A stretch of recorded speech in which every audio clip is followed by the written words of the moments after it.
This is Norm MacDonald's autobiography based on a true story, a memoir. The title was actually changed afterward to not a memoir because it's really a fictionalized account.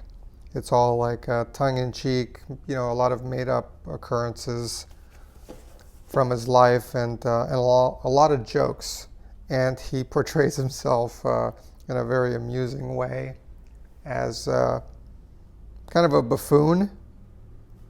So one of the things about Norm MacDonald, who was a very popular comedian, but maybe marginally popular because he wasn't like selling out stadiums like a Chris Rock or like a Chappelle or those guys. He was like playing clubs and stuff. And he was on Saturday Night Live, so a little bio about him. He was actually on Saturday Night Live in the 90s, and he was the anchorman, and then he got fired from that for not being funny, basically. That's what he said it was for. It was really the president of the network fired him just from that spot. They said, like, I don't think he's any good, and he should not be telling jokes in that portion of the show, but he could do other things. And Norm jested that maybe because at the time Norm was making a lot of jokes about O.J. Simpson, which was on trial and was acquitted of double murder. The president of the network was friends with him, used to golf with him, so maybe that's why. But regardless, that was like a big incident in his life, and I think like maybe without that incident and the media surrounding it with it, and like David Letterman appearances where David kind of he was on the side of Norm MacDonald, I think without that incident, Norm might have gone totally into obscurity, I think, because there's so many comics like that do podcasts now and don't have any notoriety. But granted, he had a very unique sense of humor and some, dirty jokes and things like that. So, okay, a little bit more about his background that is covered in this book. So maybe I'll flip through the book and then I'll come back to this page here because there's a nice line here that I want to go over. And yeah, so there's, it's just like a textbook. But anyway, so Norm MacDonald was born in Quebec City, Canada, and he grew up in Ottawa, Ontario, Canada, whereas it's also my hometown, and I wonder if that connection makes me like his humor. He has like a very likable humor, but I guess he's very popular. He's kind of developed a very strong subculture, especially on YouTube, of people that like his work, and he's been very admired by comedians, and he's known as a very smart guy, but plays a dumb guy. For example, he was not a finalist, but like he almost won $1 million in Who Wants to Be a Millionaire, the questionnaire, game show. So yeah, he's kind of an intellectual. And apparently, he was well read, and this book shows that. It shows like his profession off, which is like as a comedian, and it really shows a lot of his writing chops. And but before I get into the critique and like the review of it, I just want to mention that he passed away in 2021 at the age of 61, and he had cancer, which he never told anybody about. So he was kind of suffering from a cancer for about 9 years, and he didn't speak of it. So that was kind of an interesting piece of news. The book is very well written, and it's a really great first novel. And it's a real shame that we can't see what he would have produced had he continued writing, because that was his goal. I think this was quite an encouragement, and it's a shame he didn't start writing earlier. But he was just kind of like, a happy-go-lucky kind of floating around personality, and he was a comedian. So this novel kind of has the vibe of like, Hunter S. Thompson, also because, it takes place, they go to Vegas, and Norm had a gambling habit. So from SNL, he used to take like limos to Atlantic City and blow all kinds of money.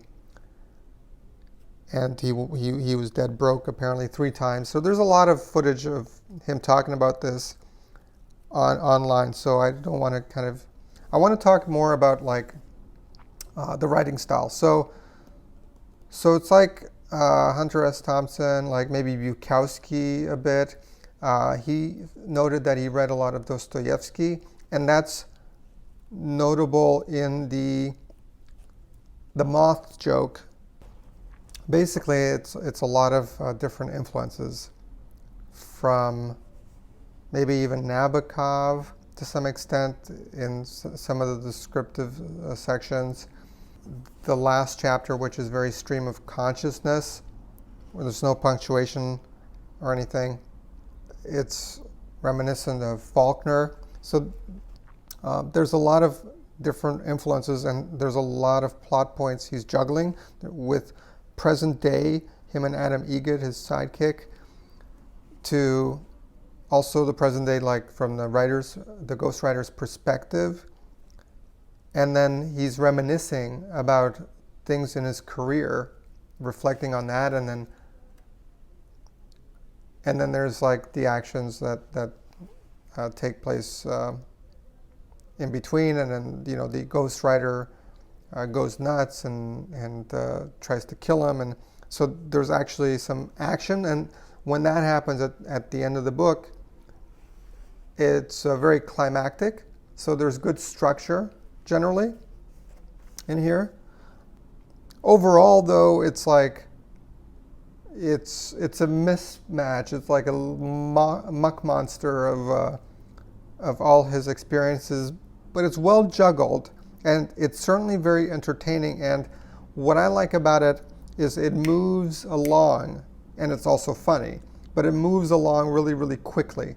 It's very fast paced. Overall, it's like 200 pages, just over, but you see like there's so much space between chapters, and some of them are very, very short, like only a couple of pages each. So it moves very, very fast. It changes from so many different scenes, and it's a good way to write a book, I think, because it's, you just try to cover as much as possible. Don't try to show off as a writer. Just try to cover as much as possible to make things interesting and amusing. And it's nonstop.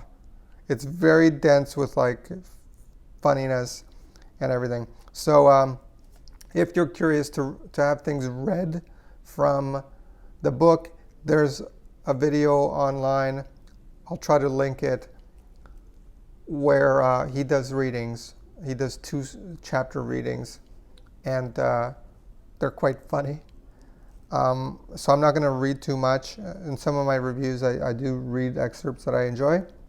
In this case, I'm not. I'm maybe going to highlight some things. One thing that stood out on the second reading, because I read it in book form, and then I listened to the audio book where he read it himself, and he did a really nice bang-up job, very funny. So I loved this. I had to like pick up the book. When I listen to audio books, I like to have the book nearby. So if something stands out, I like to pick it up and see it with my own eyes. Then I commit it to memory. So I like this last line of this chapter. It says, well, I'll just read the whole line. Then we are gone, moving fast, tearing the tar off Highway 15 all the way to Las Vegas, Nevada, aiming the white Challenger directly into the blood-red moon like a snowball rolling straight to hell.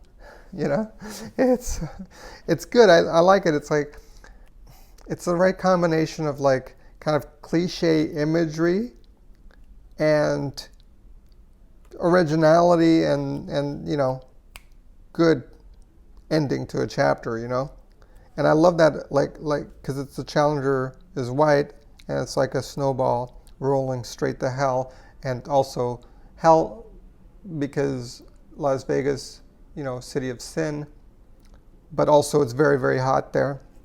So, and the rolling, everything is just perfect with this line, It's a very strong first outing, and like I said, it'd be amazing to have the opportunity to have had more from him.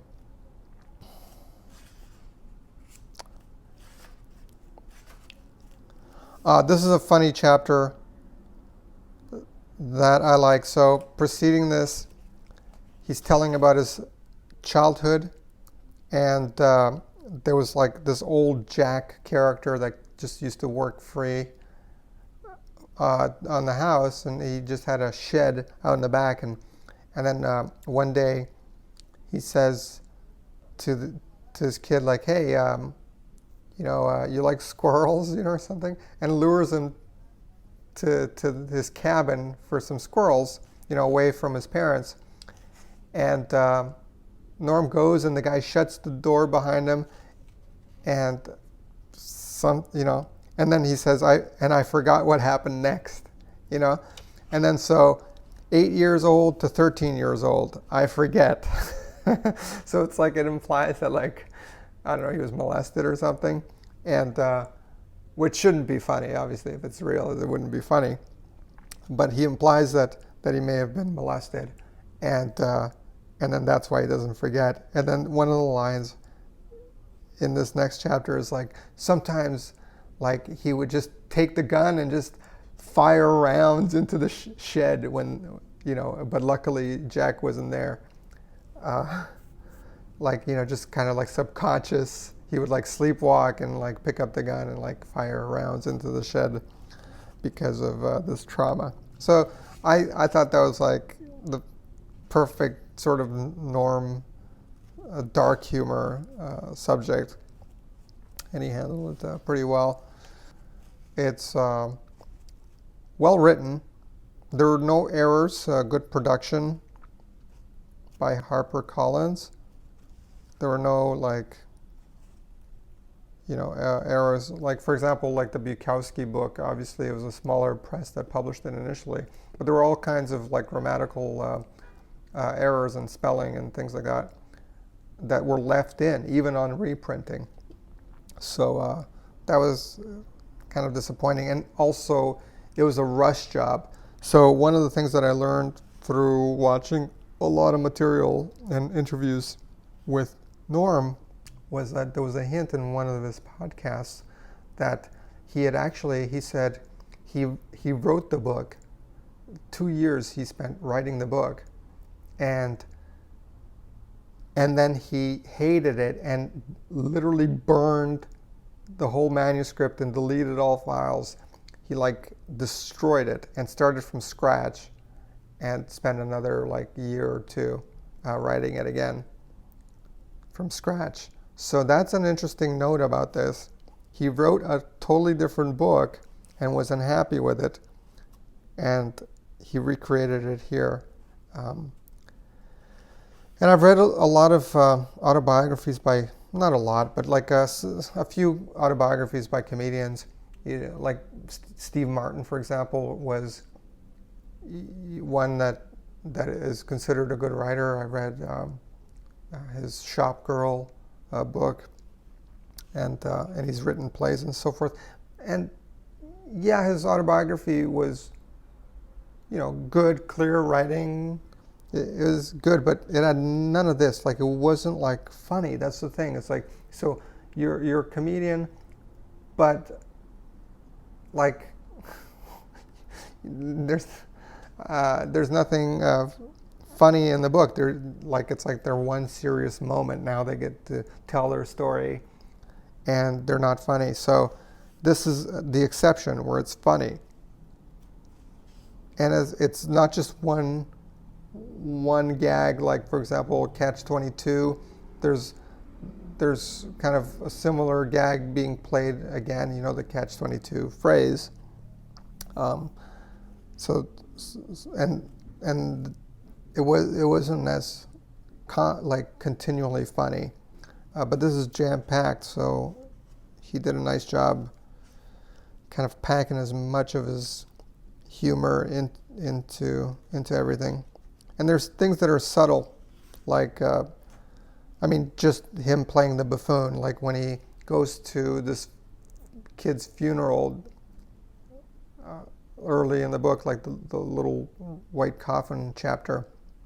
He's like waiting for everything to start, and he's having like coffee and biscuits and stuff, and he's complaining in his mind how like the coffee is like stale, and like the powdered milk is like terrible, and like it's not the right cookies, and everybody knows that like a funeral parlor has to have like, you know, the cookies with the jelly in the middle. I mean, come on, you know. So overall, it's a very, very funny book that you can reread or re-listen to over and over again, especially if you like this kind of humor, which I do. For a first book, it's very strong out of the gate. It's a little all over the place, but in some ways it works because it gives you a lot. It doesn't let you get bored with anything because it changes from chapter to chapter, like flips back and forth, and there's nice surprises like the ghostwriter. You know, that's like a really clever thing that really pays off in the end. And even from the very first line, you know, like the dedication, you know, to Charles Manson, not that one. You know, I think that's a strong indication of the sort of book you'll encounter. And I believe that even if you get the not a memoir version, all the interior is the same. So it's the same book inside. It's available in softcover as well. So it's a very fun book. The only other book that I thought was like impressive as a first book was Neuromancer by William Gibson. I thought that was phenomenal, considering also he was like 26 or something at the time. I thought like that's, you know, that guy's a prodigy. Norm, he's just a, you know, he's a smart guy, read a lot, you know, thank goodness he read a lot so he could write a decent book, you know, and leave some sort of legacy, and it could stand, who knows what time will tell or for this book. But, you know, it's like funny like Mark Twain, but like even funnier, I think, and more contemporary. And it is, you know, of its time, which is nice. And I think books should be of their time. So it has, you know, incidental things. And he was an interesting character to begin with. You know, he had this like vices like gambling habit and you know, a certain style of joke telling, very dirty jokes, and he's just a, you know, sweet, likable guy.